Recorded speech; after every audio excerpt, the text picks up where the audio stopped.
Good morning or afternoon, everyone, as the case may be. Welcome to the webinar, How Much Are Chargebacks Really Costing You?, hosted by Verifi. Wanted to thank you all for attending. We have a lot of information to share today and trust that you'll find it both interesting, but more importantly, very helpful. I'm Frank Stornello. I'm the Chief Marketing and Strategy Officer at Verifi, and I will be helping moderate today's session. But before we get started, I wanted to share some very brief information about Verifi. Verifi is a global payment management organization with origins dating back to 2005. We have a particular emphasis in pre-sale and post-sale risk mitigation and process optimization.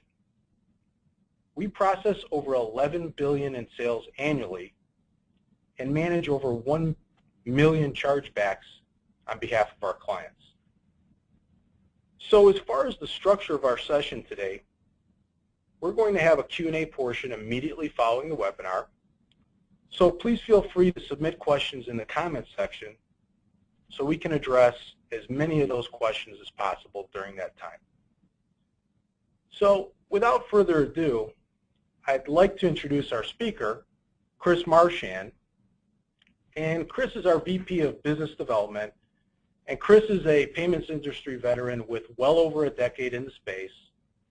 Chris started out his career at Chase Payment Tech, and he's been a regular speaker at many major industry events. So we trust that you'll enjoy the presentation, and now I'm going to turn it over to Chris to start our session on how much are chargebacks really costing you. Thank you very much, Frank, and thank you everyone for taking time out of your busy schedules to join us today for the webinar. So as we review all of this great information about chargebacks and what they're costing you and different options that you have, what we really want you to walk away from at the end of this is having a better understanding of the entire chargeback ecosystem and considerations on how your organization should approach chargebacks. So let's jump right in. Problem number one. The first problem a merchant faces is this is a long, complicated process, which we're trying to detail in front of you with this chart. If you look at it, merchants actually do not receive the chargeback until step 5 in the process. And this really starts them from a reactive position. At this point, the merchant only has two options. They can either fight or represent that chargeback or choose to accept it. And so the implication from problem one is that chargebacks require end-to-end expertise. Starting at the front end, a merchant really should have a very effective front-end fraud solution. This is going to be vital to the health of their card-not-present business. But one thing to keep in mind is being overly conservative really can unnecessarily curtail sales and profits. So the merchant needs to find that appropriate balance to ensure the controls are not ratcheted up so tight that good business or good sales are prevented from getting through. Again, a merchant really has to focus on this and have expertise in every step of the process to address this problem one. So if we look at problem number two, it's time sensitivity. And so the merchant not only receives the dispute or the chargeback late in the process, they also have additional time constraints to manage how they want to represent or challenge that chargeback.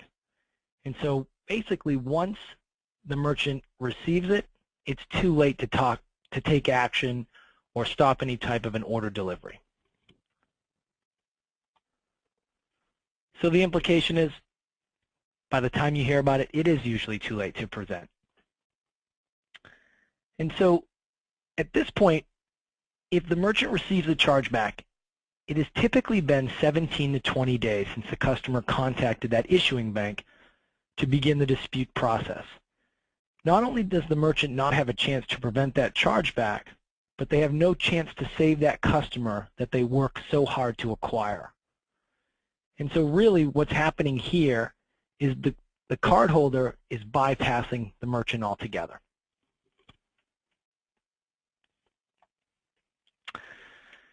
In a study that Verifi did, we found that 86% of the time the customer is not going to contact the merchant until after the dispute was filed, and in some cases, not at all.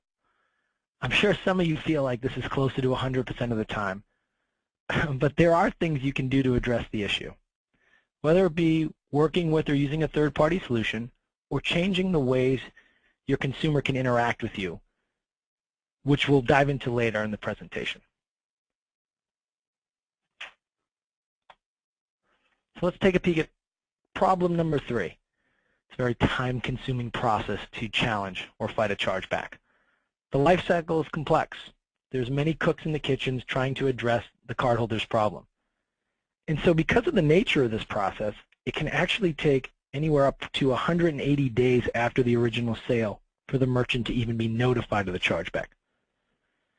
It takes a lot of resource to address at every step of the chargeback process for all parties involved. So even though this presentation is really focused on the merchant perspective and considerations the merchant should make, it's important to recognize that this process is time-consuming and arduous at both the issuing bank level and at the payment processor or payment acquirer levels as well.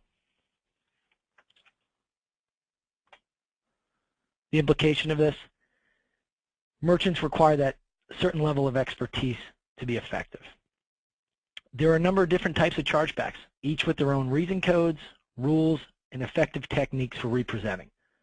So having full comprehension of the complexities surrounding each type of chargeback requires significant dedication of time and resources. The danger here is that those time and resources are being diverted from core business functions where they're better spent.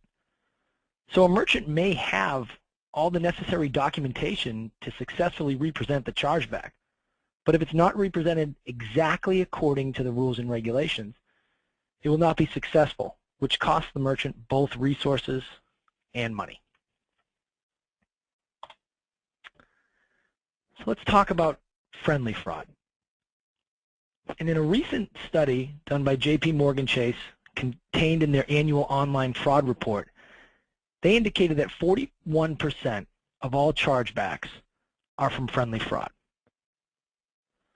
Friendly fraud happens when a consumer fraudulently reports a legitimate charge to their financial institution to obtain a refund, essentially leaving the merchant to cover the cost of goods or services in question, as well as the related card brand fees. More and more merchants are being affected by friendly fraud every day.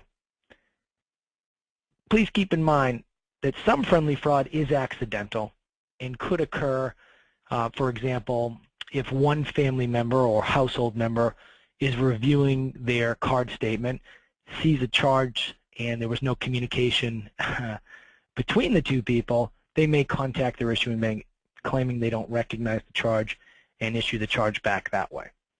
So not all friendly fraud has malintent.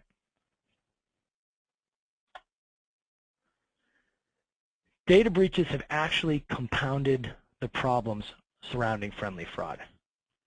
According to CardConnect.com, more than 17.2 million payment cards have actually been reissued since the data breaches that have occurred earlier this year. These breaches have actually served as a massive distraction to merchants and actually allows the consumers to take advantage of the situation and claim that friendly fraud has occurred. Consumers that are looking to commit fraud have used these data breaches to their advantage.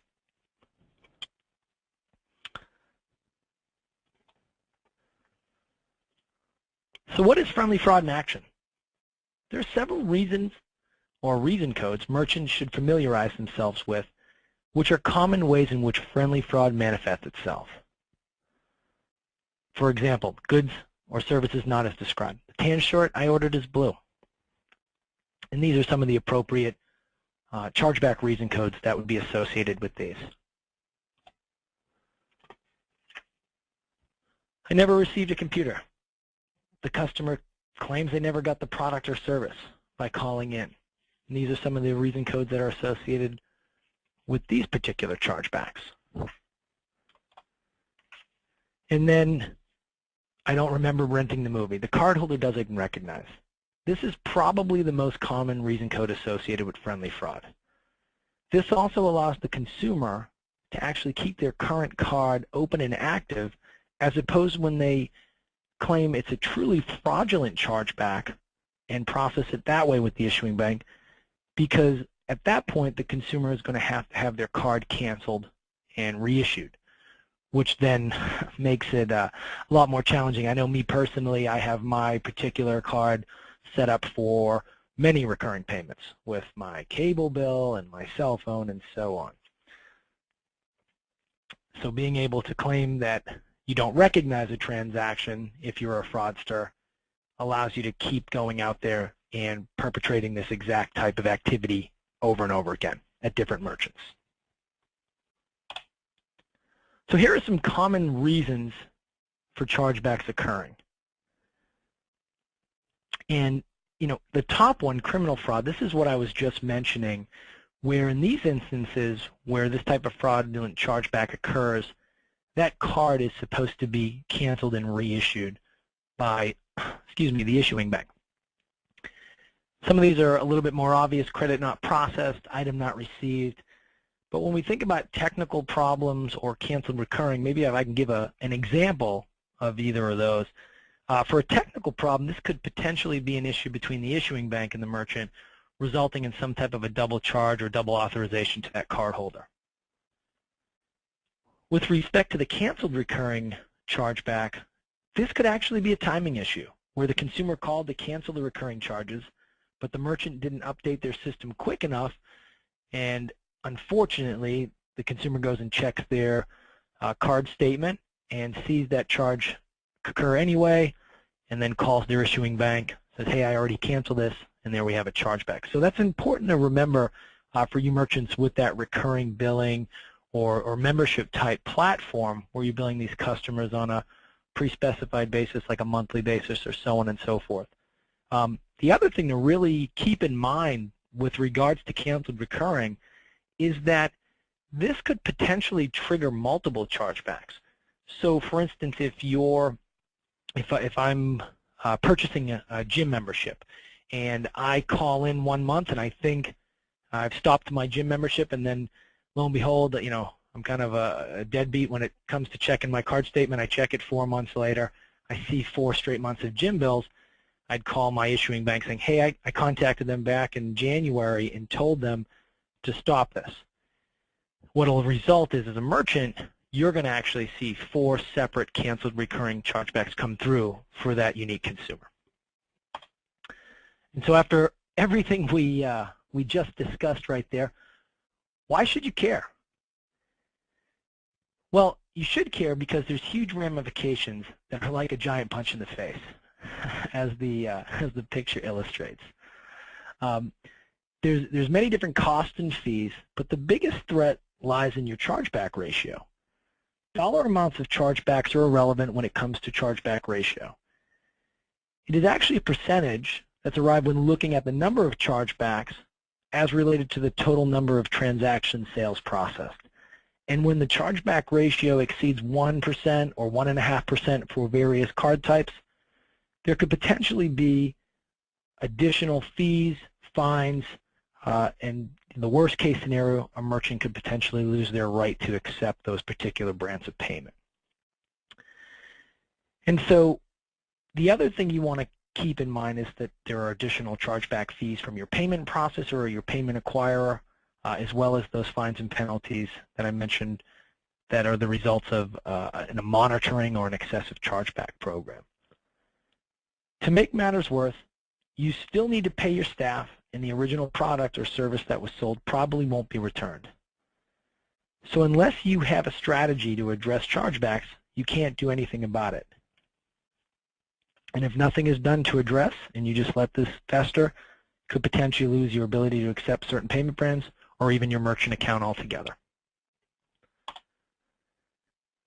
So here's the billion-dollar question, why we're here today.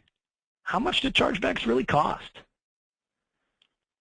Transaction World magazine estimates that chargebacks cost the payment ecosystem $40 billion annually, which is just a giant number. Recent statistics suggest that $3 cost for every dollar lost when it comes to a merchant on how much a chargeback is going to cost them. Simple costs will include the merchandise not being returned, the time that it takes to address these chargebacks, and the personnel. I think on the previous slide we just mentioned different fees and penalties, but you also want to take into account things like loss of your shipping costs. These are all factored into what these chargebacks are costing you and the overall payments industry. And so what portion of that $40 billion is being taken from your pocket? So due to that e-consumer services survey, they said financial damage from credit card fraud exceeded $100 billion in 2013, $40 billion of which was linked directly to chargeback fraud, and by that e-consumer services survey, they thought this was almost double. This right here further underlines that chargebacks are a real problem that have a real impact to merchant revenue and requires real solutions to address. So how do you put some of that $40 billion back in your pocket? Well, it's not going to be with those $1 bills that guy has in front of you. You're going to have to put some $100 bills in there. And how do you prevent more chargebacks and recover more of the funds lost to the chargebacks? So one big challenge is most merchants don't have the resources to be effective. First, merchants need to understand the non-monetary aspects of the cost as well, which are your resources. To be truly effective, the merchants need to possess all of these following bulleted items that you see in front of you. Now we're going to talk about some of the ways we're going to put some of that money and time and resources back in your pocket. We'll start with common myths and misconceptions. So we've taken the time to put some of these common myths and misconceptions right here. Let's go through a couple of these. You can't win chargeback disputes. Every time I read that, it reminds me of Rocky IV when Adrian told Rocky that he wouldn't be able to beat Ivan Drago, and he can't win. Well, we all know how that ended, and the same goes for chargebacks. You can win chargeback disputes. You absolutely have the ability to do this. Chargeback disputes will reduce your monthly chargeback ratio if you win them. This is not true. If you're a merchant, once you receive that chargeback, it goes against your ratio and goes against your counts, regardless if you win the representment, lose the representment, or do nothing at all. It's impossible to win a chargeback if you don't have a signed receipt. There are more and more things happening with the rules and regulations where they're changing to really account for the new technology available to allow merchants the ability to win these chargebacks. An example would be the compelling evidence rule change visa issued back in April 2013, which we're going to address a little bit later in the presentation. You can't lower your chargeback ratio without reducing sales. That's not true, and we're going to show you how. There's other solutions out there that you can use to eliminate chargebacks, as well as take appropriate measures internally from a customer service perspective and customer interaction perspective that's going to help you here. Can't fight PayPal disputes. We're not picking on PayPal here. We just use them as an alternative method of payment. But each method of payment that you accept actually has their own rules and regulations that allows you certain representment rights and how to go about them. So you absolutely can do that. The biggest chargeback myth, or myths, here's two of them. I'll just prevent all the chargebacks from ever occurring. Impossible. We all know this. Or I'm just going to recover all I can after I get hit. It's true by then it is too late, but let's not forget the chargeback infrastructure was created for a reason. There are legitimate chargebacks that need to come through and will stand. And so even if you are the best and you go by the book on every rule and you have all the information, you're never going to win every chargeback that you dispute or represent. And so as a result, both approaches are flawed. And really, the best way to address or go at this is merchants are going to have to employ an end-to-end chargeback management solution that gives them the best chance to effectively prevent and manage chargebacks to recover lost revenue.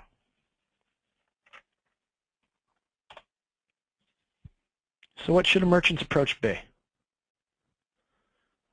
Merchant has to employ total chargeback management. You can't look at this from one particular angle. You really have to take a holistic view. And based on what we have talked about, this is a huge problem that's really going to require a two-pronged approach.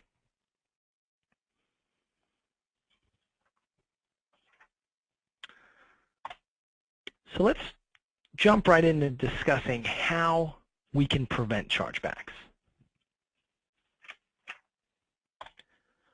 First, let's start by improving the processes, many different processes. So be proactive. Make sure you're monitoring your chargebacks. Analyze where there is room to take these preventative measures. And when you're doing that analysis, make sure you're breaking it down even further by separating your initial chargebacks from the chargebacks that actually do stand even after you represent them. The main thing you want to focus on here is understanding the why behind each chargeback. Why are these chargebacks occurring? Why am I not winning these chargebacks when I represent them? These are the things you really need to dig into. You want to make sure you improve your internal fraud monitoring. Visa actually puts out a great best practice document and some actions merchants can take to help prevent fraudulent chargebacks before they occur. There are a number of different things they can do. Let me see, I'll just highlight two of them. One would be monitoring your IP address or your account number velocities. Another one would be monitoring high-value transactions. The other thing we want to point out about improving the process, and I think I started to touch on it earlier, is improving your customer service. Make sure you have things like extended hours of operations. Make sure there's actually people answering your phone, or if a customer needs to speak with a person, that they don't have to hit a number of different buttons and be routed a number of different areas where they're ultimately just going to get frustrated and hang up and then choose the path of going to their issuing bank, because that's going to be the path of least resistance to them. Make sure you have short wait times. These are all things that when we say monitor your chargebacks to analyze everything, these should be included in your analysis. Because if the customer can contact you, you're going to have the ability to resolve that right then and there, which is going to prevent chargebacks. Another solution is using chargeback notifications. There are solutions out there that allow a merchant to receive a notification that their customer is disputing a charge. This really helps the merchant address their chargeback issue proactively without ratcheting up their fraud controls so tightly that they're going to turn away those good sales. This type of a solution can benefit all types of merchants in all types of verticals. We just highlighted a few that it's particularly well suited for that you see in front of you. But again, the main point is putting a service like this is not going to negatively impact your sales conversion or reduce the amount of sales. If anything, it's going to actually help you grow the number of sales. So now let's talk about the other side of that coin, fighting the chargebacks.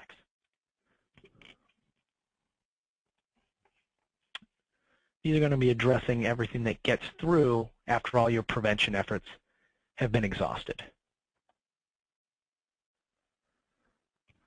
Representment. These are the options available to challenge a consumer's dispute. The key factor in this process, above all, is the information available to build that representment case in the manner in which the information is assembled.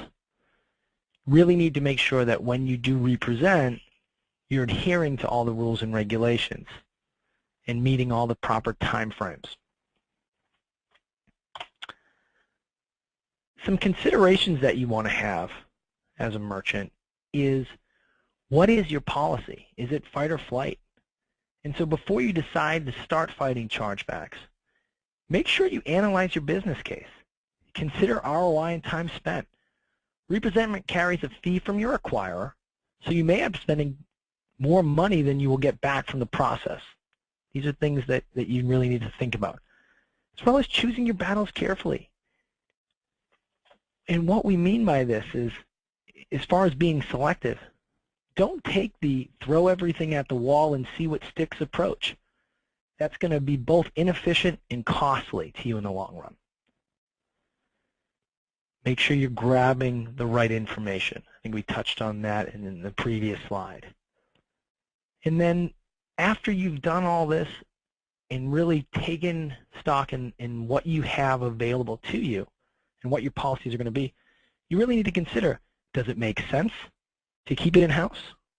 Or would it make more sense, more cost-effective and efficient to look at a representment partner or an outside third party?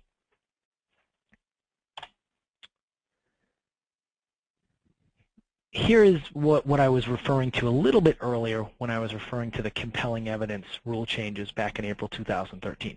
We've highlighted here as the Visa Chargeback Reason Code 83 rule change because that's how we hear merchants speak to this most in the payments industry. Now, prior to this rule change, it was actually very difficult for a merchant to dispute or represent on a fraudulent transaction in the past. This really is a great example of the chargeback rules and regulations being updated to allow a merchant to utilize the technology available to them to represent a chargeback. This is where additional types of evidence are going to be allowed to be presented to challenge that dispute. And so even though this compelling evidence rule change doesn't remedy chargebacks, there are important changes here for both issuers and merchants. And this is a further illustration that with chargebacks and the decision to represent them, you really have to make it a point and a priority to keep up on all the rule changes and keep on top of them. Or else you'd miss something like this and potentially be losing money as a result of not representing to the fullest capacity that you can. PayPal. Alternative methods of payment also have chargebacks, along with unique processes for representing or challenging them. So again, a merchant needs to be educated in the rules and regulations, but you need to take that a step further. You're going to need to be educated in the rules and the regulations and representment procedures for each different card brand or method of payment that you're accepting to ensure that you're successful in the process of representing for all these unique methods of payment.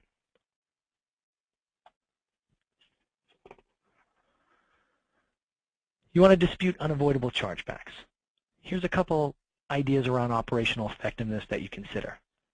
The main point here is there's always going to be chargebacks, so make sure you have the processes in place to put your organization in the best position to challenge those disputes. Here are some ways to manage these end-to-end disputes, and we're not going to go through each one individually, but you really want to make sure you do have the right processes in place. And so when you do improve your process, you're going to think about different things with those end-to-end software solutions, streamlining the workflow. Make sure that you can reduce your human errors as much as possible. You want to make sure that, transaction-based support, you're going to be grabbing as much information to document or prove the cardholder used your service or purchased your product. And then time efficiencies. You want to make sure you're getting in front of everything from issuing that refund when that customer calls and you say you're going to issue that refund, to making sure that you're submitting the representment on the chargeback in a timely fashion and meeting all the requirements as it relates to that as well. If you're thinking about taking on the responsibility to challenge or represent chargebacks in-house, some things you consider are the merchant, you don't have to turn to an outside vendor. The same rules are going to apply to you that applies to a third party that's fighting your chargebacks. But, and this is a big but, there's a lot to consider, and it's a big commitment. It's a time commitment, it's a resource commitment, and it's an expertise commitment, meaning there will be constant education because it's a constantly evolving process. It's not getting easier as time goes on. It's getting more complex. So when choosing a representment partner, here are a number of things to consider. And the main reason a merchant usually chooses a representment partner and forgoes the ability to do this or represent themselves is efficiency. Efficiency at all levels: time, win rate, education, and expertise. The efficiency is what's really going to get to that bottom bullet there and improve the bottom line for you, the merchant, and maximize the amount of revenue that you're going to be able to recover. So as we talked about a little while ago, this is really going to require that two-pronged approach. And the two-pronged approach is going to address both the front end and the back end challenges that the chargebacks present to a merchant. As you can see, or as we've discussed, the problem is multifaceted. And it does take a lot of time and resources and attention to detail on both the front and the back end. Because at the end of the day, chargebacks are inevitable.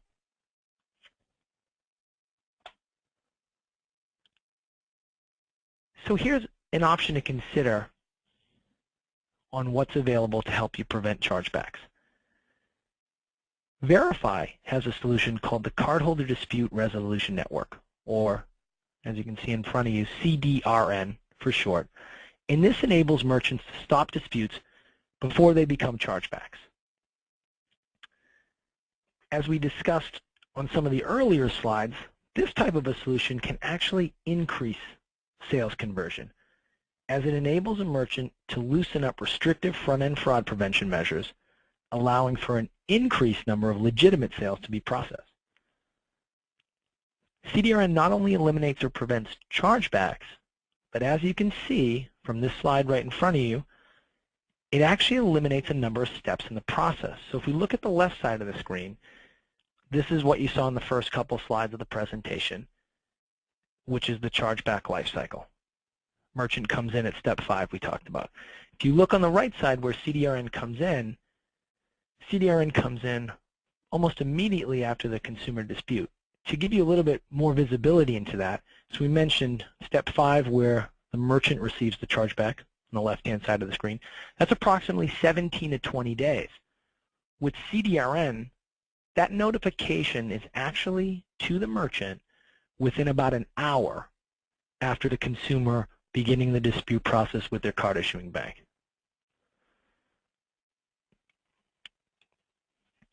That obviously helps the merchant in many different ways and allows the merchant to get out in front of this and be much more proactive in the process as opposed to being reactive. So when you compare CDRN to a number of other solutions that are out there in the payment space today, here's some side-by-side approaches. I'd like to just talk about a few of them as you're reading them. But really some of the key things is that CDRN can prevent up to 30% of chargebacks from occurring. And the other thing is there are minimal false positives. And the reason there's minimal false positives, CDRN notification is only created as a result of the consumer contacting their issuing bank to begin that chargeback or dispute process. I'd also like to point out that CDRN addresses and covers all chargeback reason codes, and it gives the merchant the ability to prevent chargebacks from occurring that would nonetheless end up in any of the chargeback reason codes. The other thing is when a merchant has a chargeback issue and needs immediate resolution or immediate results, they can't wait for an integration to occur or the times that it would take to get up and running, so on and so forth, where that could take weeks to months. The CDRN solution actually comes through in a web-based portal that's available to a merchant. No integration required, and a merchant can be live in eliminating chargebacks within 28 to 48 hours. This gives you the ability to immediately address chargeback concerns. So now if we look at the other side of the coin, and these are the chargebacks that actually come through and need to be dealt with. And Verifi offers a chargeback representment solution. What I wanted to do here is really outline some of the differences between Verifi and some other solutions in the marketplace as it relates to chargeback representment. And so Verifi has broad visibility across the entire payments ecosystem when it comes to chargeback, which is why we're nearly double the industry average win rate when it comes to chargeback recovery. We also have omni-channel support, meaning we can handle both card-present and card-not-present transactions. We have been doing this since 2005, and we've had a long tenure in this industry of being successful with chargeback representment. So there's a very high level of expertise, and this is our core functionality. And yes, we can even do PayPal. So Verifi is going to provide this multifaceted support for a merchant, and we're going to be able to give them that holistic approach to chargebacks, where we can prevent roughly 30% of them on the front end, and we recover up to or more than 50% that do get through. And so the main benefits we'd like to really call out here is that when a merchant deploys this type of two-pronged approach with the Verifi multifaceted solution, you're ultimately going to reduce your risk, you're going to put forth time-saving and efficiencies, and at the end of the day, what everyone likes, you're going to improve your bottom line.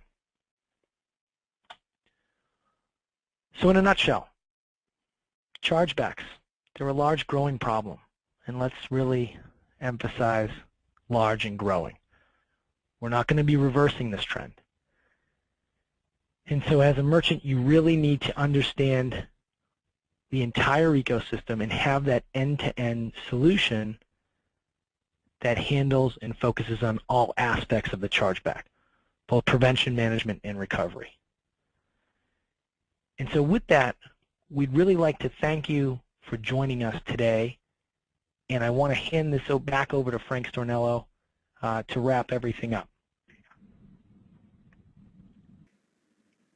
Thanks, Chris. We hope that everyone found the webinar content useful. We've got about 15 minutes allotted for questions, so why don't we just jump right into that. We've received a number of questions already during the session, but please remember to feel free to ask any additional questions in the question panel at any time. So I'm going to kick you off with the first question for you, Chris, and that question is a customer showing up on a negative file during the sales process going to provide me with the same insight as an issuer notification to help me avoid or eliminate a potential chargeback? Thanks, Frank. And that's a great question. And the negative files is an excellent tool for a merchant to use. But as it pertains to the chargeback and helping a merchant eliminate a chargeback, the negative file is going to be of little use. And that goes back to how the negative file is created, right? The negative file is someone has already processed the chargeback or done something to get their card listed on that negative file. So that's going to be useful to a merchant when they are determining if they want to accept the sale during the authorization process, but it's not going to give them any insight into actually stopping that potential chargeback, where the CDRN solution allows that merchant to be proactive. They get the notification from the issuer, determine how to resolve it, namely through the issuance of that refund, and can be very proactive to eliminate that chargeback. But that's a great question. These are two great tools. They're just going to accomplish different things where the negative file is really more to determine should you as a merchant engage with that consumer and accept that sale. Okay, great. Second question, more forward-looking question. What chargeback impacts are you expecting from the launch of EMV in the U.S.? Wow, another good one. So this has been talked about quite a bit, especially this past year. And although the migration hasn't occurred yet in the U.S., if we look to some other countries where this migration has occurred already, such as the UK and Australia, I think all signs point to that you're going to see the card present fraud really decrease in a significant way due to this smart chip or the chip and pin technology, and due to that technology going in place limiting these lost or stolen cards being used at the point of sale machine, you're going to see the migration of fraud go right into the card not present space as it really has nowhere else to go. So if we look at the UK, where EMV, I think it was mandated or implemented in 2005, by 2008, the CNP fraud rate had spiked more than 78%. Fast forward a couple years, 2010, 2011, in Australia, and you're going to see a similar trend. And so, you know, our projections and others in the research community really feel that the CMP fraud will more than double by 2018 due to this liability shift in EMV. So the short answer is yes, there's going to be more fraud coming as a result of EMV being implemented, and that's why merchants should really start paying attention now and take the necessary steps to put the right tools and solutions in place to be ready to address the shift that their business is going to see. Yeah, definitely scary stuff, and it's right around the corner, so everybody should be looking to be prepared. Got a couple of specific CDRN product-related questions coming up here. First one is, will the CDRN portal give you reason codes when you receive a notification alert? Yes, absolutely. So the integrations Verifi has with our card issuing banks provide them the opportunity to send over what that potential reason code would be. Now keep in mind, the chargeback hasn't happened yet, so it's not an official chargeback, thus there's no official chargeback reason code. But inside the CDRN portal, we built it with a field that you can see in your case notification screen that shows what the potential reason code would be. This is excellent because it gives you greater insight into the trend or what your customer is going to their card issuing bank to dispute or to put that charge back through. For example, you might see for a Visa card reason code 75. You're going to know that the cardholder is calling the bank saying, hey, we don't recognize this transaction. This might help you as a merchant. Not only CDRN gives you the ability to eliminate that particular chargeback from occurring, but it could help you say, hey, maybe we need to take a look at our T's and C's. Maybe we're not clear enough. Maybe we're not giving the customer the right tools to get in touch with us. Maybe our wait lines on our phones, the wait times are too long. So the reason code has a multitude of benefits, which is why we put it in there, and which is why I believe today 95+% of our issuers that we're integrated with actually pass this information into the CDRN portal. So excellent question, and yes, it is there. Great. So a lot of insights to be derived. Another question related to the CDRN product. Are there any other benefits that merchants can derive from the actual CDRN notifications? Absolutely. There's other benefits just from eliminating the chargeback. And so one of them right off the bat is a lot of merchants like to engage with their marketing groups and run different campaigns, different promotions, so on and so forth. But sometimes they might be operating, or their chargebacks might spike or something along those lines, which might cause them to curtail bringing in all these additional sales. And so with the CDRN solution in place, a merchant knows that they have that so-called safety net where they know they're going to eliminate that percentage of those unnecessary chargebacks where those consumers just bypass them and go to their card issuer to charge something back. And with that in place, and putting that buffer between all of the monitoring programs, so on and so forth, CDRN gives merchants the freedom to go out there, push new products, push new campaigns, run a bunch of new sales, and increase the amount of volume or sales volume that they're going to be running through their merchant account without the fear of ending up in a Visa or a MasterCard chargeback monitoring program. So that's one way we really see it working to help merchants expand their market share and sales. The second way is, for merchants who maybe don't have a high chargeback to sales ratio, they're not in danger of any chargeback monitoring programs or anything like that, but they have a high volume of chargebacks that maybe they don't have the staff to attend to, a variety of reasons that they just can't get to all of these chargebacks at once. They could use the CDRN solution to really deploy some type of back office efficiency where their call center might have issued a ton of refunds if the customers would just call them. And so by using CDRN, they're going to resolve their customer disputes.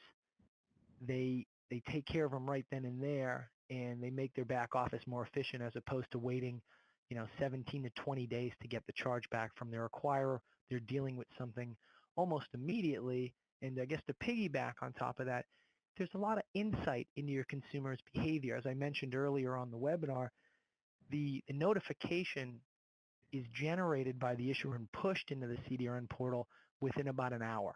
The normal chargeback takes 17 to 20 days to get to you once it goes through the necessary steps in the process. So if you think about it from that way, right then and there what your consumer is doing within about an hour, and it gives the merchant the ability to be more proactive, whereas when they receive that chargeback 17 to 20 days, the consumers forgot about you. They're gone. And those are probably, three of the big benefits I can think of, or the additional benefits that CDRN can bring to the table outside of just purely eliminating that chargeback. Great, thanks. Looks like we have a few questions related to the chargeback revenue recovery side. A couple of just basic questions. If a merchant is going to work with their chargebacks in-house, what is the key metric they should focus on to determine if A, it's successful? Perfect. Wow, we got a really smart group here today on this webinar. I like these questions. So this is a great one because a lot of merchants will look at their win rate and say, oh, geez, I'm winning 40% of my chargebacks. And they're not looking at the entire chargeback life cycle.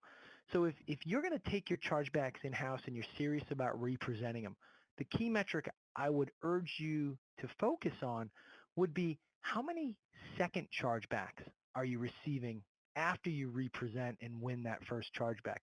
If the answer is not many, that means you're doing a really good job because you're building your representment case in an effective and efficient manner where you're following all the card brand rules and regulations, so on and so forth, that the second chargeback will not be coming. If you're throwing everything against the wall to see what sticks and you're just putting in the basic information and it looks like you're winning the first ones, but you're actually getting a high number of second chargebacks, you're actually costing yourself more money with chargeback fees and your full-time employee expenses to work the initial chargebacks. And so I would really pay attention to the second chargeback that's coming in. That's one thing here at Verifi that we pride ourselves on when we are fighting chargebacks for merchants is they have the understanding and the confidence in us that when we represent one of their chargebacks, we know we're going to have a great shot at winning that chargeback, and this really results in a very low second chargeback rate for the merchants that use our solution today. Okay. The second part of that question was, again, related to in-house chargeback recovery. How does a merchant go about learning to represent their own chargebacks, and really where should they start, Chris? Yeah, I think that the starting point for a merchant should be with their payment processor or their payment acquirer. I think that's the best place to start. Usually your payment processor acquirer will have tools, websites, literature, collateral available for you on, Chargebacks 101, how the process works, so on and so forth. Another spot that you could look is the payment brands. They typically publish rules and best practices a lot of times on their websites. These will also be helpful places to look. Okay. You mentioned the considerations in recovery, obviously not just focusing on the win rate, although that's a critical metric. What, on average, is Verifi seeing as the time frame to recover revenue from the time it fights a chargeback? Yeah, so when Verifi starts representing chargebacks on behalf of a merchant, the merchant will typically see recovered revenue hitting their bank account within 45 to 60 days. So that just gives you some idea of the process that once the representment goes through, everything that's going on between that 45 and 60 day period before that money does come back to you. So that's a reasonable expectation. Okay. And I guess question on the process, a little clarity here. The interactions that Verifi has on a customer-facing perspective, what impact does the recovery process or representment process have on a merchant's individual customer experience? Does it impact it in any way? No, so there's no customer experience impact. Verifi is working the chargebacks, and in no way do we interact directly with the merchant's customer, right? That's their customer, that's your customer as a merchant, and all we're doing is really becoming an extension of your organization and fighting those chargebacks on your behalf. So this is one of the great things about using Verifi to represent the chargebacks is you have the benefits of all of this expertise and efficiency to fight your chargebacks, recover a high amount of revenue, but there's no impact to your customer experience, and Verifi's not reaching out or involved with your customer at all. Perfect. Well, we're getting to the end of our question set. If there's anybody that would like to ask any additional questions, please do so at this time. I guess the last question that I'm seeing on the list here is, as far as primary differentiators within the chargeback space, what would you, Chris, say are the top 3 things that differentiates Verifi from its competitors? The top 3 things would be our experience and expertise. We've been doing this since 2005. This is our core competency. We have a large group of people in this organization that this is what they focus on. So you're always going to have the person fighting your chargeback that is up to date on every single card brand rule and regulation. And not only that, take it a step forward.